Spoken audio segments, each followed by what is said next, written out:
Question number 1, गुप्त वंश का संस्थापक कौन था? सही उत्तर श्री गुप्त। गुप्त साम्राज्य के संस्थापक श्री गुप्त थे। उन्होंने लगभग 275 ईस्वी में इस वंश की नींव रखी थी। क्वेश्चन नंबर 2, गुप्त वंश का प्रथम महान शासक किसे माना जाता है? सही उत्तर श्रीगुप्त प्रथम। श्रीगुप्त प्रथम गुप्त वंश के पहले महान शासक थे। उन्होंने ही महाराजाधिराज की उपाधि धारण की थी। क्वेश्चन नंबर 3, गुप्त संवत की शुरुआत कब और किसने की थी? सही उत्तर चंद्रगुप्त प्रथम 319 ईस्वी में। इसकी शुरुआत चंद्रगुप्त प्रथम ने वर्ष 319 से 320 ईस्वी में की थी। क्वेश्चन नंबर 4, भारत का नेपोलियन किसे कहा जाता है? सही उत्तर समुद्रगुप्त को। समुद्रगुप्त को उनकी विजयों के कारण इतिहासकार विंसेंट स्मिथ ने भारत का नेपोलियन कहा है। क्वेश्चन नंबर 5, प्रयाग प्रशस्ति इलाहाबाद स्तंभ लेख के रचयिता कौन थे? सही उत्तर हरिसेन। इसकी रचना समुद्रगुप्त के दरबारी कवि हरिसेन ने की थी। इसमें समुद्रगुप्त की सैन्य विजयों का विस्तृत वर्णन है। क्वेश्चन नंबर 6, किस गुप्त शासक को विक्रमादित्य की उपाधि मिली थी? सही उत्तर चंद्रगुप्त द्वितीय। चंद्रगुप्त द्वितीय ने शकों को पराजित करने के बाद विक्रमादित्य की उपाधि धारण की थी। क्वेश्चन नंबर 7, चीनी यात्री फाहियान किसके शासनकाल में भारत आया था? सही उत्तर चंद्रगुप्त द्वितीय। चीनी बौद्ध यात्री फाहियान चंद्रगुप्त द्वितीय विक्रमादित्य के शासनकाल में भारत आया था। उनका उद्देश्य बौद्ध ग्रंथों की खोज करना था। क्वेश्चन नंबर 8, समुद्रगुप्त द्वितीय ने नवरत्नों में प्रसिद्ध कालिदास क्या थे? क्वेश्चन नंबर 8, चंद्रगुप्त द्वितीय के नवरत्न में प्रसिद्ध कालिदास क्या थे? सही उत्तर महाकवि एवं नाटककार। कालिदास चंद्रगुप्त द्वितीय के दरबार के महान संस्कृत कवि और नाटककार थे। क्वेश्चन नंबर 9, नालंदा विश्वविद्यालय की स्थापना किसने की थी? सही उत्तर कुमारगुप्त प्रथम ने। इसकी स्थापना कुमारगुप्त प्रथम ने की थी। यह प्राचीन भारत का प्रमुख शिक्षा केंद्र बना। क्वेश्चन नंबर 10, मेहरौली का लौह स्तंभ किस गुप्त शासक के संबंधित है? सही उत्तर चंद्रगुप्त द्वितीय। दिल्ली में स्थित यह प्रसिद्ध लौह स्तंभ चंद्रगुप्त द्वितीय से संबंधित है।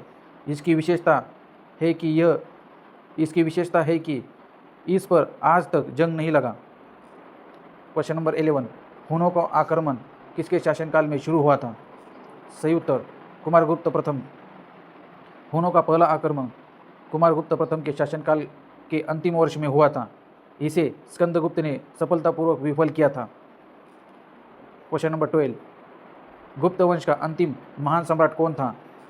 सही उत्तर स्कंदगुप्त।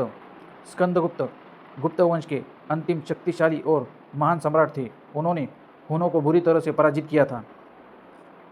क्वेश्चन नंबर 13, गुप्त साम्राज्य की राजकीय भाषा क्या थी? सही उत्तर संस्कृत।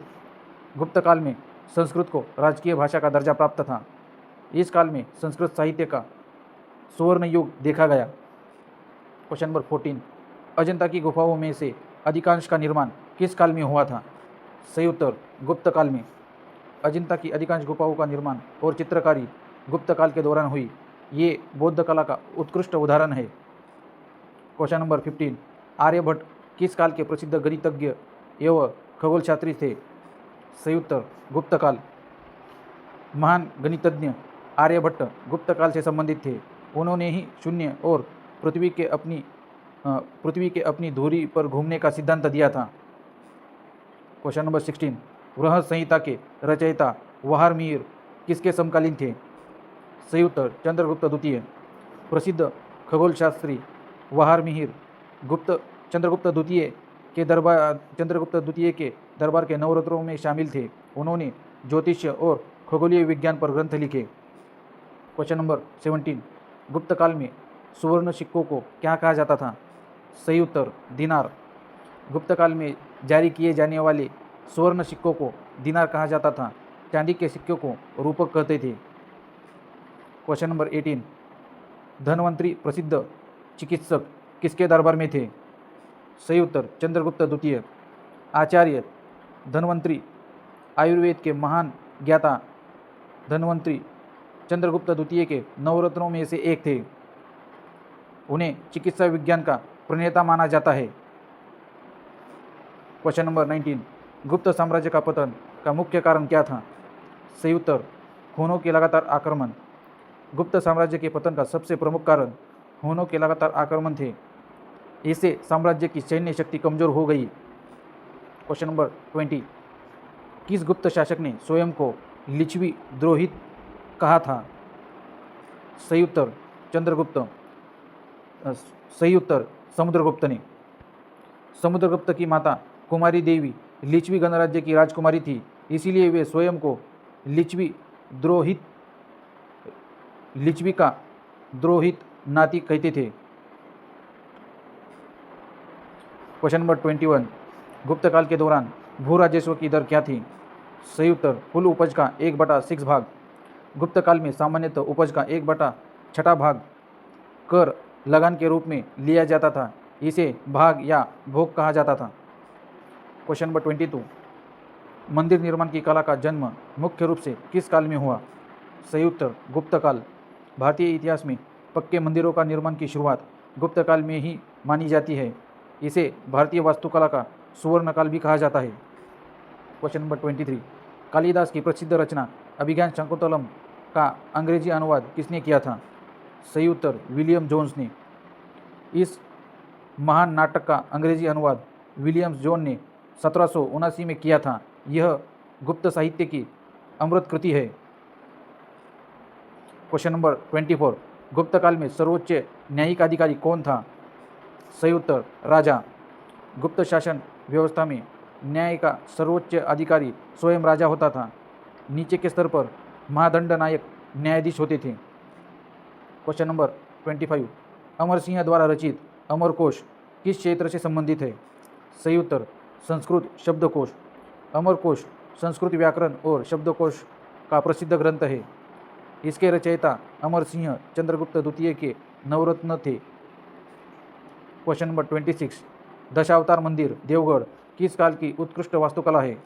सही उत्तर गुप्त काल। ललितपुर उत्तर प्रदेश का यह प्रसिद्ध गुप्त काल की वास्तुकला का उत्कृष्ट मंदिर है। यह भगवान विष्णु को समर्पित है। क्वेश्चन नंबर 27, गुप्त काल में श्रेणियों व्यापारिक संगठनों के प्रधान को क्या कहा जाता था? सही उत्तर श्रेष्ठीन। व्यापारियों और शिल्पकारों के संघ को श्रेणी कहते थे और इसके प्रमुख को श्रेष्ठीन कहा जाता था। यह आर्थिक व्यवस्था का महत्वपूर्ण अंग था। क्वेश्चन नंबर 28, किस गुप्त शासक ने अश्वमेध यज्ञ का अनुष्ठान किया था? सही उत्तर समुद्रगुप्त। अपनी विशाल विजयों के उपलक्ष्य में समुद्रगुप्त ने अश्वमेध यज्ञ का आयोजन किया था। उसने अश्वमेध पराक्रम की भी उपाधि धारण की थी। अश्वमेध पराक्रम। क्वेश्चन नंबर 29, गुप्त साम्राज्य की प्रशासनिक इकाइयों का सही आरोही क्रम क्या है? सही उत्तर देश, भुक्ति, भविष्य, विधि, ग्राम में बट गया था। यह एक सुव्यवस्थित प्रशासनिक प्रणाली थी। क्वेश्चन नंबर 13, गुप्त वंश का अंतिम शासक कौन था? सही उत्तर विष्णुगुप्त। गुप्त वंश का अंतिम शासक विष्णुगुप्त था। इसके पतन के साथ ही गुप्त साम्राज्य का सूर्य अंत हो गया।